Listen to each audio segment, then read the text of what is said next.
wars will we be seeing in our very near future. In Daniel 11:21, Antichrist is the king of the north. The king of the north. The north, once part of the empire of Alexander the Great, and it's the northern part of his empire.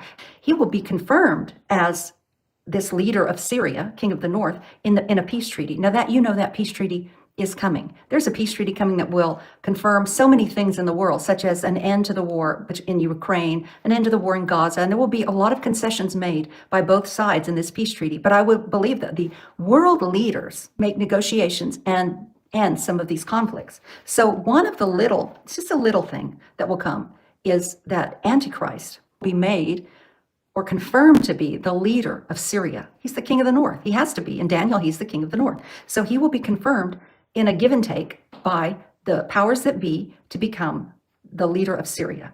Now, this leader of Syria, he hates Babylon, the United States. He hates them. And so what will he do? He will lead a coalition to destroy Babylon and remove it from the earth. So that will be sort of the setup for the future wars to come. So as he now leads his attack on Babylon, after that, he's in power. He takes power. He takes leadership over the United Nations, the new revived United Nations, and that headquarters will be in Damascus, Syria, because he's the leader of Damascus, Syria, and the European continent will unite with Syria. Remember, and this is for people who really study prophecy. Remember the fourth beast, and that's what we're talking about right now. The fourth beast of Daniel has nails of brass and paws of iron.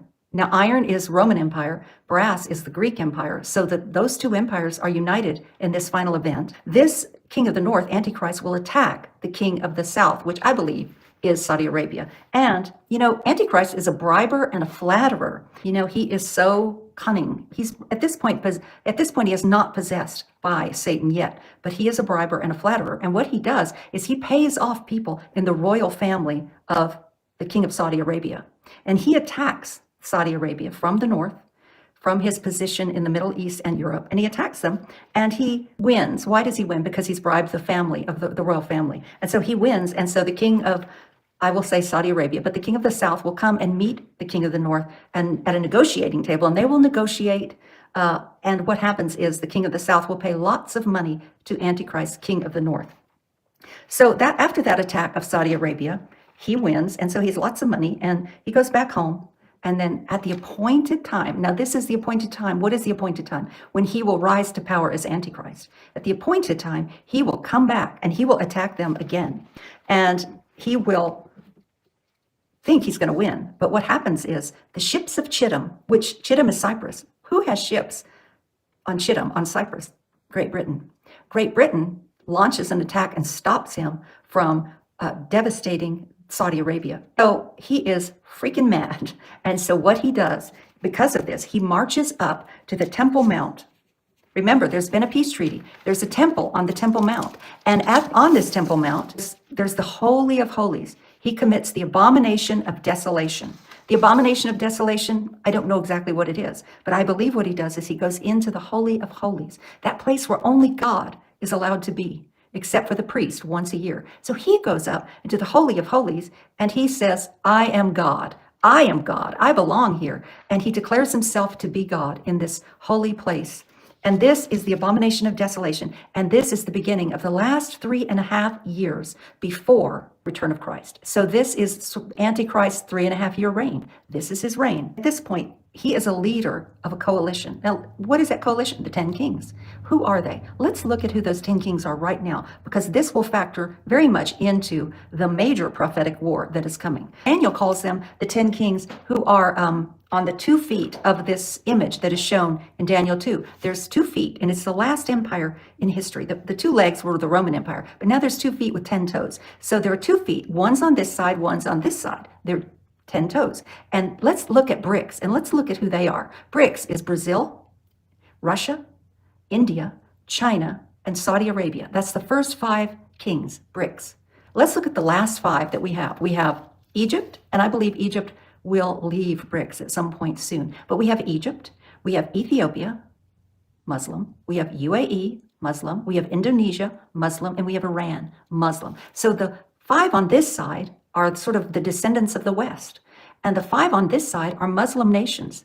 And this is the imagery that Daniel gives. He says 5 are clay and 5 are iron. The really strong ones, Russia and China, iron, are on this side. And the ones clay, or what I like to think of clay as like desert, is the Middle Eastern nations. And they are in this union right now. I personally believe Egypt will leave and will be replaced by Turkey, but we'll see. We'll see. In the meantime, we have these 5 and these 5, sort of Middle Eastern and sort of Western.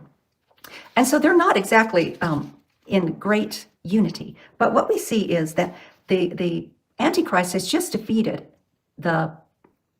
he had defeated Saudi Arabia. Now he comes back and he wants to do it again. And the ships of Chittim, Cyprus, or British, I believe British, attack him and stop him. I don't think this is going to bode well for Britain, because I think he's going to get back at them. But that's another issue. He then ascends the Temple Mount and he says, you know what? I'm God. Hey, world, I'm God. And so this is the abomination of desolation. At this point, the 10 kings are about to divide.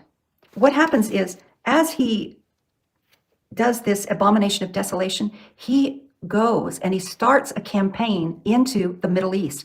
He decides to take it for himself, to take the oil, to take, everything that, the wealth that it has. So he invades the Middle East. This invasion is actually very threatening to the other side of BRICS. Not the Middle Eastern side, it's threatening to China, Russia, India especially, and I'll just stop there, but there's also Brazil and South Africa. It's threatening to them. Why is it threatening to them? Because they don't want him to take all the oil. He is the leader, but he's not like, how Russia and China are. They're not like into having other people lead them. So while they coalesced around Antichrist as they invaded and destroyed Babylon, USA, they now are thinking twice. And so Antichrist is invading this land for oil. And he hears rumblings from the east, China and India, and from the north, Russia. And he says, you know what? This is going to be it's going to be bad. Why? Because they are mounting a 200 million man army to attack him. This is the war called the Sixth Trumpet War. I call it World War III. Remember, America's gone. What we have is the Antichrist, who has taken over fallen Europe and the Middle East. And we have Russia, China, and India on the other side. And they're crossing the Euphrates River to come down into the Middle East and to fight him and take back the prizes that come in the Middle East. This war will kill 1/3 of mankind. This war is a war among the 10 kings, the 5 kings of the Middle East and the 5 kings of sort of the Western Alliance. And so they are coming, and 1/3 of the people are killed in this war. But guess who wins? Antichrist wins. Why? Because he is possessed by Satan. His rulers are possessed by Satan. False prophet is possessed by Satan, and he wins this war, as well as he defeats the 2 witnesses. At this point, the 2 witnesses, they have prophesied from trumpet 1 to trumpet 6, and now he defeats them. So you see the power that he has, and he defeats China, Russia, and India. And that's sort of it. He now rules the world. However, we are also at very near the end of his reign. Remember, he gets 3.5 years. So what happens at the very end of his reign? At the end of the 6th trumpet, there's silence in heaven for half an hour, and then God sends the plagues. These are things that I cannot really describe. I will give a comparison of the seals, trumpets, and plagues in my next video. But these are plagues that come from God, devastating the earth, judgments for the crimes committed under the seals. The earth is angry. The world is angry. They unite. Even though Antichrist has won the 6th trumpet war and has killed 1/3 of mankind, there's still 2/3 left. And so at the end of these plagues, the Antichrist and the false prophet and Satan gather the nations of the world to come across down into Israel. At this point, they are invading Israel. The first war, Antichrist had been invading all of the Middle East. Now they're invading Israel. Why? They intend to fight against God, and they're united in this mission to fight against God. And this is Armageddon. This is the battle of Armageddon.